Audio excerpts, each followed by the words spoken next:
आप सभी का स्वागत है दोस्तों आपके अपने YouTube चैनल पर। आज मैं दोस्तों आप सबसे बात करने जाऊंगा उस ऐतिहासिक चीज़ के बारे में जो हमारे भारत में 26 नवंबर 2019 को एक इतिहास के रूप में जाना जाता है। जी हाँ दोस्तों, वो ऐतिहासिक दिन इसलिए कहा जाता है क्योंकि उस दिन हमारे भारत में ट्रांसजेंडर्स व्यक्तियों के लिए एक बिल लाया गया था जिसका नाम था ट्रांसजेंडर्स व्यक्तियों का संरक्षण अधिनियम 2019।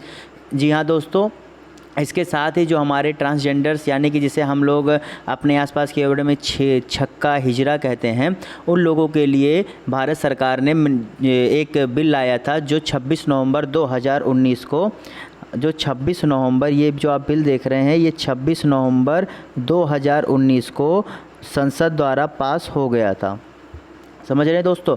और देखिए इसी के संदर्भ में जो इसकी धारा 16 है जिसमें कहा गया था कि इनके लिए एक राष्ट्रीय परिषद का गठन करना है, तो उसी के तहत आज सरकार ने 21 अगस्त यानी कि 21 अगस्त को 2020 को एक गैजेट जारी किया था, जिस गैजेट के ज़रिए इन्होंने बताया कि इसमें क्या क्या काम करने होंगे इन्हें और इसमें कितने कितने सदस्य होंगे। उससे पहले दोस्तों मैं आप सभी को बताना चाहता हूं कि हमारे भारत में ट्रांसजेंडर की परिभाषा क्या रखी गई है। मतलब हम लोग तो आम तौर पर जानते हैं कि जिन्हें हिजरा छक्का कहते हैं उन्हें ट्रांसजेंडर कहा जाता है, लेकिन इस जो एक्ट बना है इस एक्ट में ट्रांसजेंडर को परिभाषित किस हिसाब से किया गया है। इसमें कहा गया है कि ट्रांसजेंडर पर्सन उस व्यक्ति को कहेंगे जिसका जेंडर जन्म के समय किसी बर्थ जेंडर से उस मैच नहीं करता। यानी कि अगर कोई भी व्यक्ति जन्म लेता है और उसका सामान्य तरीके से जन्म लेने वालों से उसका जेंडर मैच नहीं करता तो उसे ट्रांसजेंडर कहा जाएगा। इसमें जो है ट्रांसमैन, ट्रांस वूमेन और जो व्यक्ति इंटरसेक्स वेरिएशंस होंगे, जेंडर क्यूर्स होगा और पर्सन्स जो है जो सोशियो कल्चरल आइडेंटिटीज के होंगे जैसे किन्नर और हिजरा, उन्हें इंक्लूड किया गया है। समझ गए दोस्तों। अब देखिए ये जो पहली बात तो ये जो बिल है, इस बिल में मोटा मोटी मैं आपको पहले इसके बारे में थोड़ा सा बता देना चाहता हूँ कि ये जो बिल है इस बिल के बारे में आप जान लीजिए कि इसमें इतना ख़ास क्या है। इस बिल में आपको बता दूं कि इसमें जो है सबसे एक ट्रांसजेंडर्स के लिए बहुत ही ज़्यादा जो है सहूलियत दी गई हैं। जैसे कि आप जान लीजिए कि इनको डिस्क्रिमिनेशन यानी इनको भेदभाव का अब सामना नहीं करना पड़ेगा। इस बिल का पूरा मकसद यही था। जैसे इसमें जो है इन्हें दिया गया है कि उन्हें कहीं पर भी रहने का अधिकार होगा, उनको जो है नौकरियों में डिस्क्रिमिनेट नहीं कर सकते, उनको पढ़ाने के लिए कोई विद्यालय जो है उनको डिस्क्रिमिनेशन के आधार बाहर नहीं कर सकता, उनको सभी प्रकार की स्वास्थ्य सुविधाएँ मिल सकती हैं और साथ ही साथ ट्रांसजेंडर पर्सनस के लिए एक सर्टिफिकेट भी जारी किया जाएगा और उनके लिए गवर्नमेंट द्वारा वेलफेयर मीजर्स भी ले जाएंगे उनके उत्थान के लिए। और यदि कोई ऐसा गलत जो है ट्रांसजेंडर पर्सनस के अगेंस्ट में अगर कुछ गलत हरकतें करता है तो उसके खिलाफ पेनल्टी भी लगाई गई है इस बिल के जरिए। और साथ ही साथ national council of transgender person जिसे स्थापित करने की बात की गई थी उस बिल में, जिसका आज 21 तारीख को अधिसूचना जारी की गई थी और आज यानी कि 24 अगस्त को ये सरकार द्वारा गैजेट जारी करने के साथ ही इसकी संस्तुति हो गई कि यह अब कार्य में आ गया है। आइए अब हम जानते हैं कि राष्ट्र परिषद का गठन जो किया गया इसके मुख्य कार्य क्या होंगे।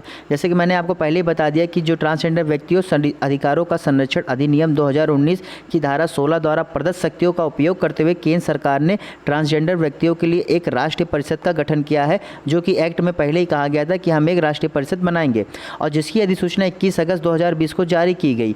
केंद्रीय सामाजिक न्याय और अधिकारिता मंत्री इसके अध्यक्ष पदेन और केंद्रीय सामाजिक न्याय और अधिकारिता राज्य मंत्री इसके उपाध्यक्ष होंगे। यानी कि जो इसके मिनिस्टर होंगे और जो इसके स्टेट मिनिस्टर होंगे दोनों एक्स ऑफिसियो इसके जो है मेंबर हो जाएंगे। जो सेंट्रल मिनिस्टर होंगे मेन वो कैबिनेट मिनिस्टर दोनों होंगे, लेकिन ये जो स्टेट मिनिस्टर होंगे ये उसके उपाध्यक्ष होंगे और जो उसके मिनिस्टर होंगे वो उसके अध्यक्ष होंगे।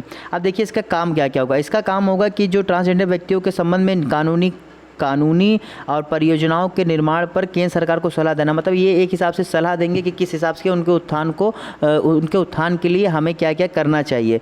और उसका ट्रांसजेंडर समानता और पूर्ण भागीदारी हासिल करने के लिए बनाई गई नीतियों और कार्यक्रमों की प्रभाव की निगरानी और मूल्यांकन करना। माने कि जब ये सलाह तभी देंगे जब उसका वो सही तरीके से मूल्यांकन कर लेंगे, तभी या उसका एक अच्छी सलाह दे पाएंगे। ये भी उनका मूल्यांकन करने का काम भी ये उन पर डिपेंड करेगा। और साथ ही ट्रांसजेंडर व्यक्तियों से संबंधित मामलों से जुड़े सभी सरकार सरकारी विभागों और अन्य सरकारी तथा गैर सरकारी संगठनों की गतिविधियों की समीक्षा और समन्वय करना। माने कि एक आपस में सभी मिनिस्ट्रीज़ को मिलाकर, यानी कि वो चाहे एनजीओ हो चाहे गवर्नमेंट हो, सभी जगह इनसे जुड़े जितने भी मामले हैं उन पर क्या हालात हैं उसकी एक जो है असेसमेंट करना और उसको सॉल्व करने के लिए क्या कदम उठाए जाए उसको करना। और साथ ही में जो इनकी शिकायतें हैं, इनकी शिकायतों का निवारण कैसे किया जा सके, वो इस केंद्रीय जो परिषद बनाई गई है इसका पूरा काम यही होगा। और केंद्रीय परिषद द्वारा निर्धारित किए गए ऐसे ही अन्य कार्यों मतलब और समय समय पर केंद्र सरकार इन्हें जो कुछ अन्य काम भी ट्रांसजेंडर्स के लिए करने को कहेगी, ये समय समय पर उस कार्य को भी पूरा करेंगे। अब देख लीजिए इसमें सदस्य कौन कौन है। परिषद के अन्य सदस्यों मतलब मैंने आपको 2 सदस्य पहले बता दिए। जो इसका मिनिस्टर होगा यानी मिनिस्टर ऑफ जो सोशल एंड वेलफेयर वाले हैं वो, उसके और उसमें जो दूसरे नंबर उपाध्यक्ष वो होंगे जो स्टेट मिनिस्टर होंगे। आप जानते हैं कि कैबिनेट में एक मिनिस्टर होता है, एक स्टेट मिनिस्टर होता है, ठीक है। तो उनमें जो है वो उसके अध्यक्ष और उपाध्यक्ष होंगे। उसके अलावा विभिन्न मंत्रालयों विभागों के प्रतिनिधि मतलब अलग अलग, मैं उसके बारे में भी अभी आपको इसी वीडियो में बताऊँगा कि उसमें पूरी कौन कौन से लोग और किस किस मिनिस्ट्री से हैं। इसमें कुछ नॉमिनेटेड मतलब नॉमिनेटेड भी हैं और कुछ लोग चुनकर आएंगे जो कि अपने आप एक्स ऑफिशियो हो जाएंगे। आइए मैं आपको डायरेक्ट वहीं पर पूरी तरीके से बता देता हूं कि इसमें कौन कौन से लोग शामिल हैं। जी हाँ दोस्तों, इसमें अगर आप देखेंगे ध्यान से तो इसमें जो है जो इसकी पूरी एक जो गैजेट आया है, मैं आपको गैजेट ही आपके सामने रख रहा हूँ कि इस गैजेट में आप देखिए कि किन किन लोगों को शामिल किया गया है। देखिए केंद्रीय, पहले मैंने आपको बताया जो केंद्रीय मंत्री सामाजिक न्याय और अधिकारिता मंत्रालय के होंगे वो इसके अध्यक्ष होंगे।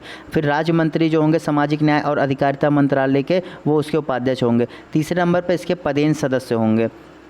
फिर पहले नंबर पे आ जाइए, इसमें सचिव सामाजिक और अधिकारिता मंत्रालय जो कि मैंने जो अभी बताया जिसके सामाजिक न्याय और अधिकारिता मंत्रालय जो सचिव होंगे वो उसके पदेन सदस्य में आएंगे।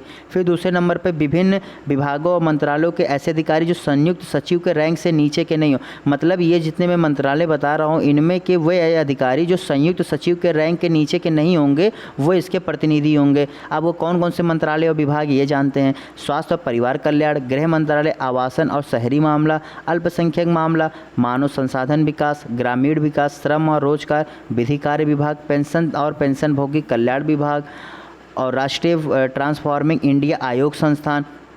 तो आप दोस्तों देख रहे होंगे ये जो सदस्य है ये उसके जो संयुक्त रैंक के नीचे नहीं होंगे।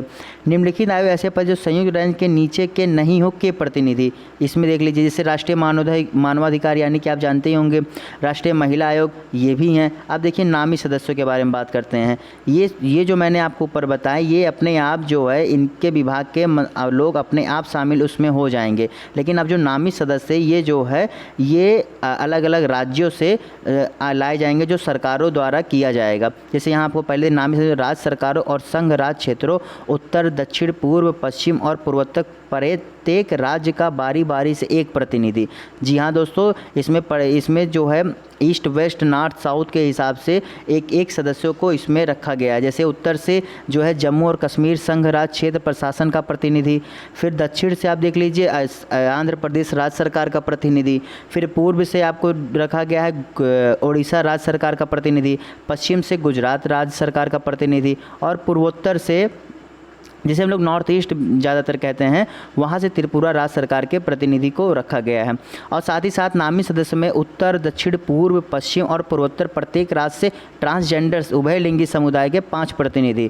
अब इसमें 5 प्रतिनिधि के नाम बाकायदे दिए गए कि ये जो उत्तर क्षेत्र से लक्ष्मी नारायण त्रिपाठी जी हैं, दक्षिण क्षेत्र से श्री गोपी शंकर मधुरे जी, पूर्व क्षेत्र से श्री सुश्री मीरा परिदा जी और पश्चिम क्षेत्र से सुश्री जैनब जावेद पटेल जी और पूर्वोत्तर क्षेत्र से श्री काक चिगंदाबम श्यामचंद्र शर्मा जी।